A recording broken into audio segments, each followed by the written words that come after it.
Hello everyone. On September 7, 2025, Japanese politics once again reached a major turning point. Prime Minister Shigeru Ishiba announced his resignation just 10 months after taking office. This is not simply the replacement of one leader.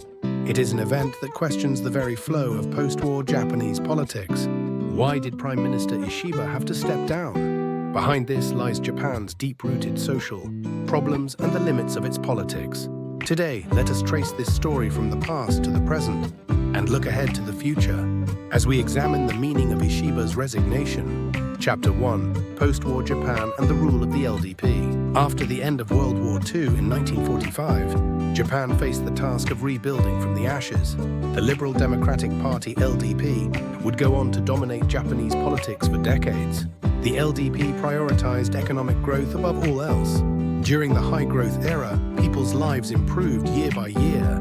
If you got a job, your salary would rise. You could buy a house, support a family. This dream became reality. Lifetime employment, seniority-based pay, and company welfare spread together, making regular employment equals stability. Getting hired equals life success, the norm. But this system also tightened the bonds between politics, corporations, and bureaucrats, creating a political culture focused more on organizations than on ordinary citizens. Chapter 2. The lost 3 decades and public frustration. In the 1990s, the economic bubble burst.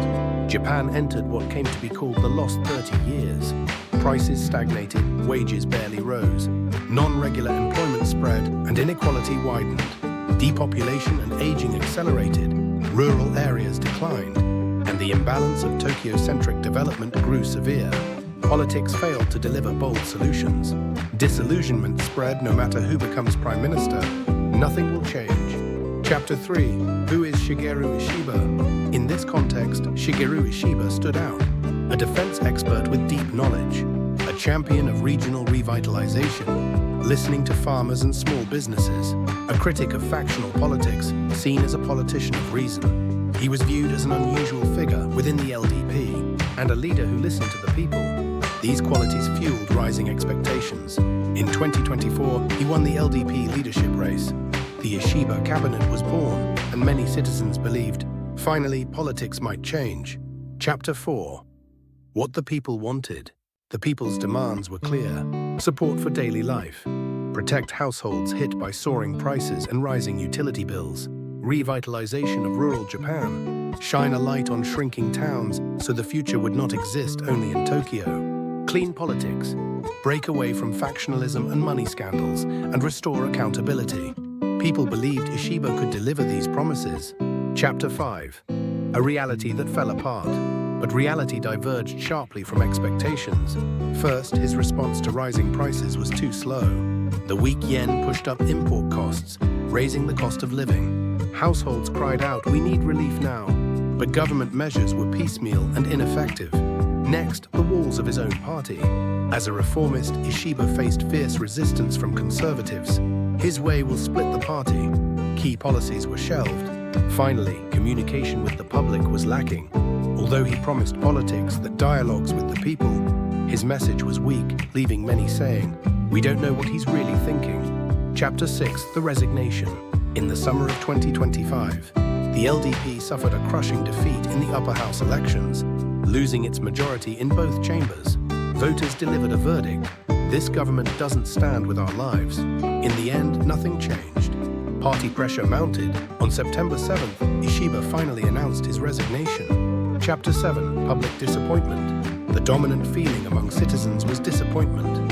Politics won't change after all. No matter who leads, it's the same. Because Ishiba had been seen as a politician of principle, the gap between hope and reality hit especially hard. Public trust in politics eroded further. Chapter 8. Today's challenges. What problems does Japan face now? Rising costs and stagnant wages. Expenses climb, but paychecks do not. Aging and depopulation. Rural communities vanish. Welfare systems strain. National debt. Deficits swell, burdening future generations. Political distrust. Voices of citizens ignored. Accountability lacking. Together, these issues fuel widespread anxiety about the future. Chapter 9. The path forward.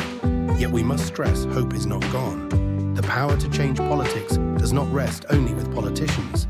It lies with us, the people. Vote and make your voice heard. Speak out on social media and in communities. Engage in debate instead of staying indifferent. These small actions, added together, can shift politics. Conclusion. Hope lies within us. Yes, Ishiba's resignation is a setback, but it is also a challenge placed before us. Is it enough to leave politics to the politicians? Or will we seize our own future? The future is not decided unilaterally by leaders. It changes when citizens raise their voices and choose again. So remember, hope lives within each of us.